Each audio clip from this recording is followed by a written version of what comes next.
On a fait des choix, on a misé sur une organisation de jeu qui est un peu inhabituelle pour le Sénégal, mais on a opté pour cette organisation parce qu'on savait que le fait de jouer à 3, d'avoir une ligne de milieu de terrain à 4 et d'avoir trois éléments en pointe, ça nous permettait de pouvoir percuter dans les half space, dans les couloirs intérieurs. Et je crois que ce pari-là a été gagnant puisqu'il nous a permis non seulement de marquer 3 buts, mais également de créer pas mal de situations qui étaient très avantageuses et qu'on n'a malheureusement pas su concrétiser pour se mettre définitivement à l'abri. Mais de toute façon, ça ne me gêne pas parce que je pense qu'il y a un défi à relever. J'ai dit aux joueurs, et depuis le départ, depuis qu'on a commencé le regroupement, que ce match-là, la qualification, se jouerait à Bamako. Et moi j'aime bien ce genre de situation parce qu'aujourd'hui, je crois que les Sénégalais vont savoir ce que leur soi-disant relève entre guillemets a dans le ventre, parce que soit ils sont capables d'aller chercher leur qualification là-bas, en considérant, de mon point de vue, parce que c'est le discours que je vais tenir, et c'est le discours que je vais tenir avant d'entamer la rencontre, on part à 0-0. Maintenant, est-ce que nous, on est capable d'aller se qualifier à Bamako face à une très belle équipe et face à, je dirais, un peuple qui va répondre à l'appel de son équipe nationale, qui va pousser. Et aujourd'hui, à la fin de cette double confrontation, on saura si le Sénégal tient une relève ou pas. C'est un but consécutif à une erreur individuelle.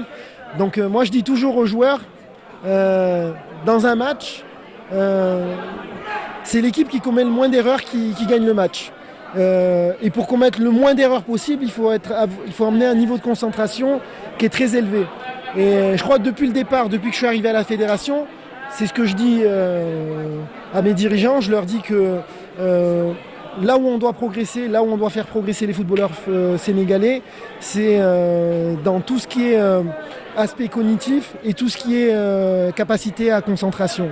Et je crois que le but qu'on encaisse me donne raison. Donc aujourd'hui, je crois qu'une partie de mon travail va consister à convaincre mon président qu'on doit investiguer cette partie de l'entraînement et mettre en place des mécanismes qui vont nous permettre d'avoir des joueurs qui sont beaucoup plus concentrés et qui de facto commettront moins d'erreurs. Donc Youssouf, ce qu'il faut savoir, c'est qu'il a joué le dimanche.